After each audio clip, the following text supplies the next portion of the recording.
Mga kabalita, kung may nararamdamang sakit sa inyo pong tainga, ipacheck niyo po agad sa espesyalista.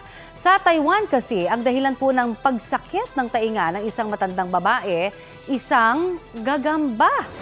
Pasintabi po sa mga kumakain, kwento ng babae, 4 na araw na siyang hindi nakakatulog ng maayos dahil may narinig daw siyang kakaiba at parang may gumagalaw sa loob ng kaliwang tainga niya. Nang magpunta po siya sa isang klinik, nakita roon ang isang maliit na gagamba. Umayos na ang pakiramdam niya matapos matanggal ng mga doktor ang gagamba. Balita ko, may tututukan kayo tuwing 10:30 a.m. sa GTV. Alamin ang mahahalagang balita at impormasyong dapat niyong malaman sa Balita Ko tuwing Lunes hanggang Biyernes. Mag-subscribe din sa GMA Integrated News sa YouTube.